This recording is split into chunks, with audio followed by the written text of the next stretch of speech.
Welcome back to Cards and Comics, and today I'm going to be reviewing the price change of Hank Aaron cards year over year from 2021 to 2022, from 1954 to 1976.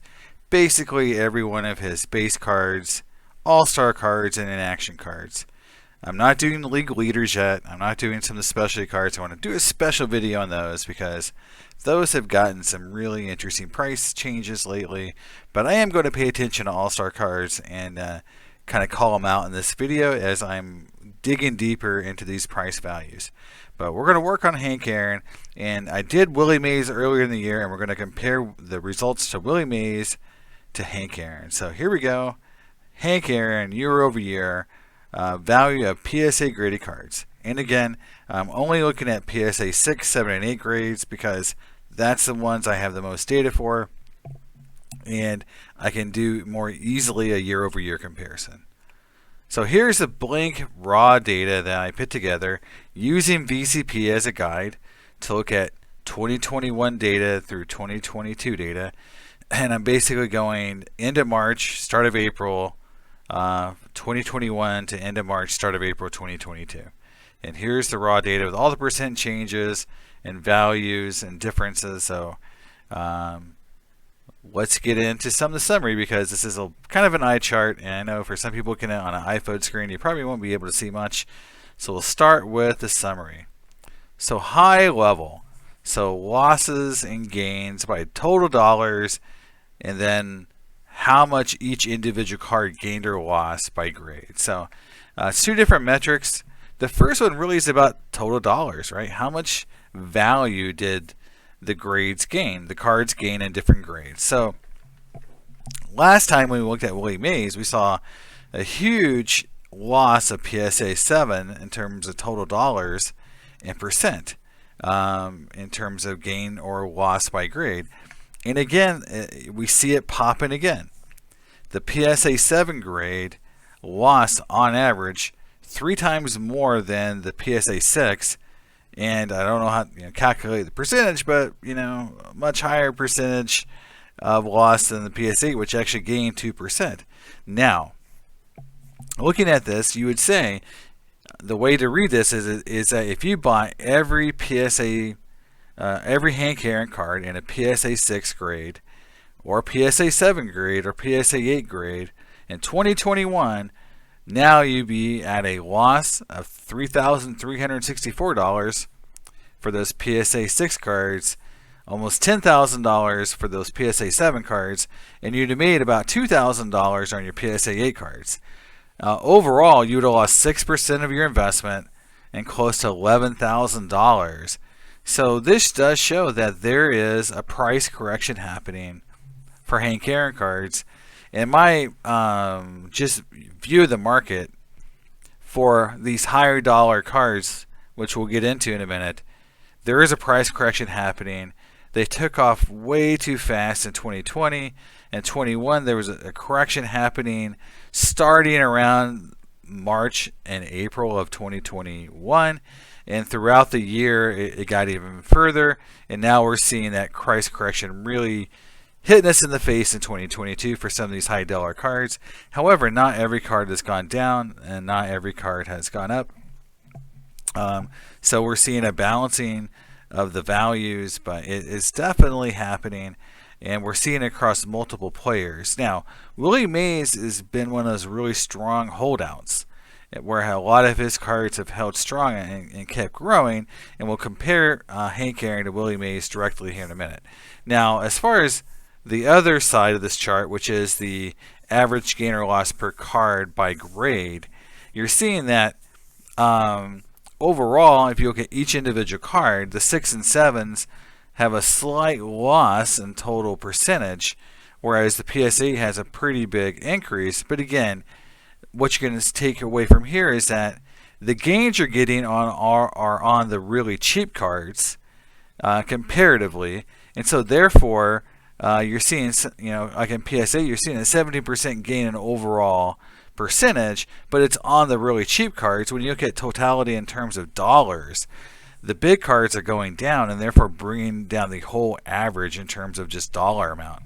So it looks nice that your PSA 8 cards grew 17% on average, but in dollar amount they grew 2% for an $1,800 gain, which is great, but 2% is not great comparatively when in 2021 we saw quadrupling of value for a lot of cards. So we're definitely in either a negative or slowdown for Hank Aaron cards, which is, I don't think it's shocking, but I think for some folks who think the market is continually doing, these huge increases, this is pretty sobering, considering Hank Aaron is one of the better Hall of Famers you could collect, for sure. And it just seems like this is going to happen across the board for most Hall of Famers.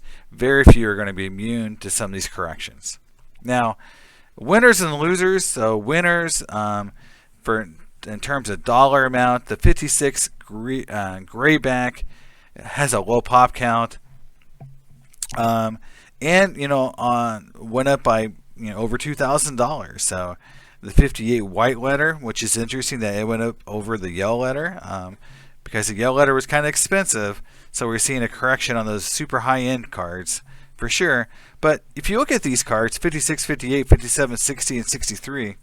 They all make sense because they're lower on the pop count and they're very highly collectible in terms of desirable for the card, in terms of what it looks like, appearance.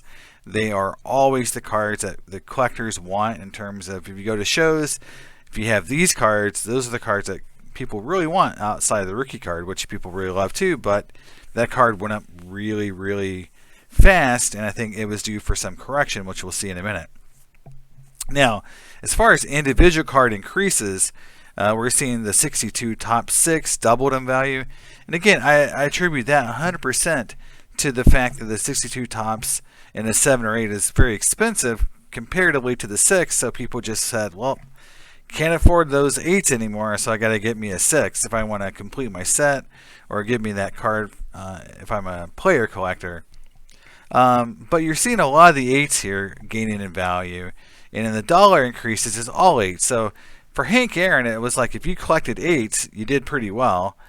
Every other grade didn't do so well, which was different than Willie Mays. Willie Mays saw a lot of gains in the 6s. And so I do attribute that to the fact that the Willie Mays cards did go up a lot more in value and just in totality. But you see the inaction card here, the All-Star card. So again, those non-standard base cards are seeing a lot of percent increases compared to just the base cards. Now, losers, you're seeing again the 54 and the 55s because they gained the most in value. They had the most to lose, and they did. Again, the 7 and 8 rookie card, big losses in terms of total dollar amount. As far as percent decreases per card, you're seeing some of the cheap cards that had a low base, like the 70 All-Star or the 61, which really went up in value and crashed down because the 61, the 67 have high pop counts. So the pop count really hurt those cards because there's a lot of them. The 7 grade is not hard to find, so again, makes sense that those cards will go down. And the 60 Topps All-Star, I don't know what's going on with that card. It's not a rare card. And you saw the 56 Grayback 6, I think, went down a lot because a lot of people were looking for that card because it's a low pop, and maybe it just went up a little too much in the 6th grade, and it's a little more available in that grade than the 7 or 8, which are pretty rare cards. Now, what years did all 3 grades, 6, 7, and 8, go up together? So 62 Topps, 58 Topps Yellow Letter, 58 All-Star, 72 Inaction, 70 Topps, and a 59 and 68 All-Star. So 3 All-Star cards, an Inaction card, and a Yellow Letter. So only 2 standard base cards here are on the list. So it shows that people are looking for value in other places, and where they're seeing some opportunity, they're going all in no matter what the grade, 6, 7, or 8. And so we're seeing this across the board on All-Star cards. I think if I look at League Leader cards, Inaction, to me is another card that only has 1 year.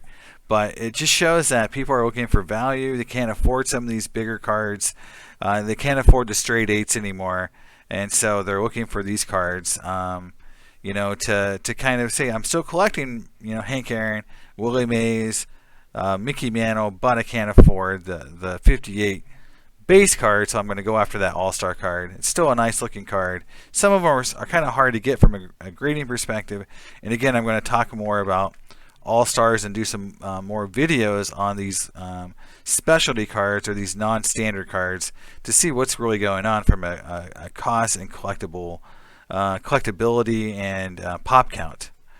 Now, again, I talked about All-Star cards versus regular cards, and you're seeing here is that they're just going up in value a lot faster than the regular cards. So if you look at just the All-Star cards, and I threw the inaction card in on this one, PSA 6 is up 7%, PSA 7s are up 16%, and PSA 8s are up 27% comparatively to just the regular base cards.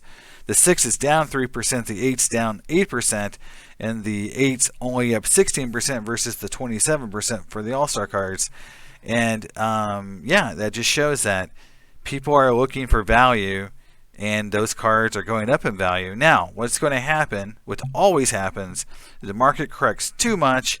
The All-Star cards, which some of them aren't really that rare, will go up too much, and they'll price correct like all other cards. So don't go hog wild and just buy a bunch of All-Star cards, especially some of the uglier ones or some of the easier to find ones, because I think they will eventually price correct too. But it's the market trying to find its way and saying, look, I can't afford these regular cards, so here's some cool looking All-Star cards. But it's a real thing, it's a real trend, it's happening right now. But I do see them cooling off and going down a little bit over time. Now, let's look at Aaron versus Willie Mays year over year. Now, Aaron cards in general only grew at the PSA 8 grade, while Mays grew at both the 6 and 8 grade. And in fact, if the 7 didn't really go down so much in terms of the value of the PSA 7 cards, if it was just more linear or just was a little bit tamped down, because 30% almost, Mays overall would have grown quite a bit. In fact, $53,000 between the 6 and 8 grade, which was offset by that huge loss in the 7 grade, which is really mostly the really rare cards like the rookie cards and the 52 tops. It just shows that, sometimes it's not really sensical. Now, but Aaron cards followed more of a pattern where the 6s and the 7s really lost value, and the 8s, kind of grew a little bit.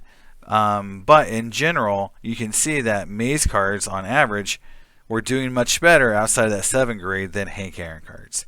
And you can see a huge difference in value between the 8s, between Willie Mays and Hank Aaron, and the 6s between Willie Mays and Hank Aaron.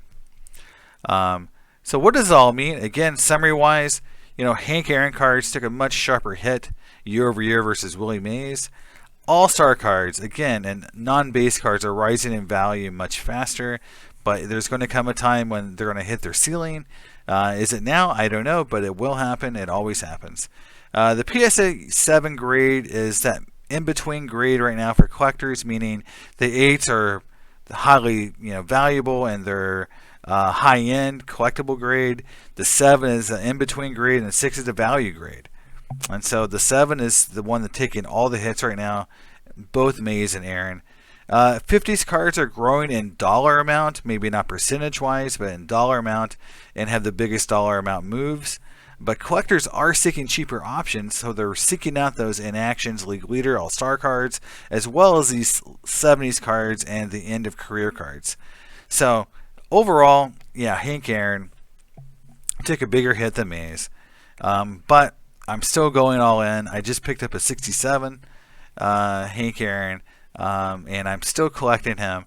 So yeah, it does show that there's some opportunity. If you believe in vintage, if you believe in the market, it's now there's some opportunity to get in the market, get some of these cards cheaper than they were a year ago, and get those collections going. So for me, I feel great. I'm going to still collect Hank Aaron, but it's definitely not this linear quadrupling in value like we saw between 2020 and 2021. So there it is, guys. There's my analysis of Hank Aaron cards year over year. And I'm going to move on to Jackie Robinson Satchel Paige and Mickey Mantle for my next reviews. Let me know what other players you want me to look at year over year, and I'll put together some analysis. And I look forward to seeing you next time on Cards and Comics.